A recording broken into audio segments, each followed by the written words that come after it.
السلام علیکم ورحمۃ اللہ وبرکاتہ۔ نومولود بچے کے کان میں اذان دینے کا طریقہ دیکھیں۔ جب بھی ہمارے ہاں کسی بچے کی ولادت ہوتی ہے تو اس بچے کے کان میں اذان دی جاتی ہے، اور اذان دینے کے اندر ہم کچھ غلطیاں کر بیٹھتے ہیں کہ جن سے ہمیں بچنے کی ضرورت ہے۔ دیکھیں، ایسا ہوتا ہے کہ جب ہمارے بچے کی ولادت ہو جاتی ہے تو ہم 4 5 دنوں تک بچے کے کان میں اذان نہیں دیتے، اور بچے کے کان میں اذان دینے سے پہلے بہتر اور احسن یہ ہے کہ بچے کو نہلایا جائے، یعنی نجاست سے پاک کیا جائے، کیونکہ جب بچے کی ولادت جس ٹائم پہ ہوتی ہے تو اس کے بعد بچے کے بدن پہ، بچے کے جسم پہ نجاست ہوتی ہے، تو اس سے پاک کرنا بچے کو بہتر ہے، اور نجاست سے پاک کرنے کے بعد پھر بچے کو اذان دی جائے۔ لیکن اس کی دوسری صورت یہ ہو سکتی ہے، آپ کے ذہن میں یہ سوال آ سکتا ہے کہ بھائی بچے کی صحت کے کچھ مسائل ہیں جس کی وجہ سے ڈاکٹر نے منع کیا ہے کہ بھائی آپ نے اس کو نہلانا نہیں ہے، تو اس صورت میں ہم کیا کریں؟ تو اس صورت میں آپ یہ کر سکتے ہیں کہ بچے کے بدن پر جو نجاست ہے اس کو آپ کسی کپڑے وغیرہ سے یا کسی بھی چیز کے ساتھ اس کو پاک کر لیں، اور اس کے بعد اس کے کان میں اذان دے دی جائے۔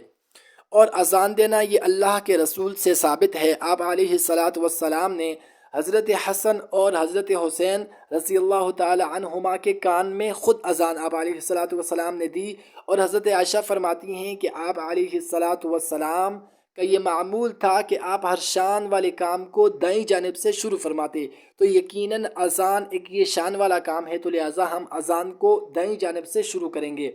اب اذان دینے کے لیے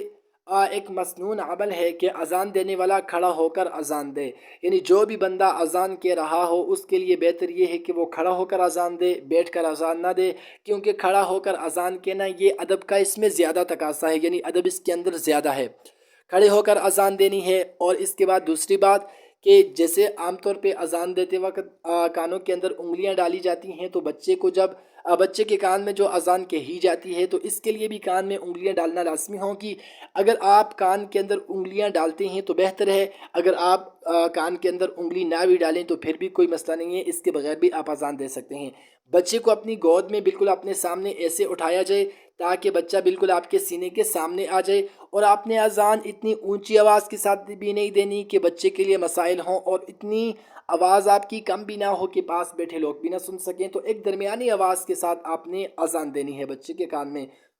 اب آپ کے ذہن میں ایک سوال ضرور ہوگا کہ بھائی اذان تو دو طرح کی ہے، ایک وہ اذان ہے کہ جو فجر کی نماز کے لیے دی جاتی ہے، اور ایک اور وہ اذان ہے کہ جو عام نمازوں میں دی جاتی ہے، تو آپ نے بچے کے کان میں وہ والی اذان دینی ہے کہ جو عام نمازوں میں، یعنی عصر کے لیے، مغرب کے لیے، عشاء کے لیے دی جاتی ہے، تو آپ نے یہ والی اذان دینی ہے۔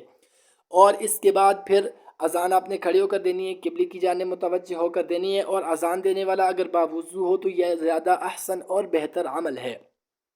قبلے کی جانب بچے کو اپنے سامنے رکھ کر اذان دینی ہے، اور دائیں کان میں آپ نے اذان دینی ہے جو عام نماز کے لیے دی جاتی ہے، اور بائیں کان میں آپ نے بچے کی اقامت کہنی ہے۔ اقامت جیسے نماز سے پہلے ہم اقامت پڑھتے ہیں، حی علی الصلاح حی علی الفلاح کے بعد قد قامت الصلاح، یہ آپ نے کہنا ہے، اور یہ بچے کی صحت کے لیے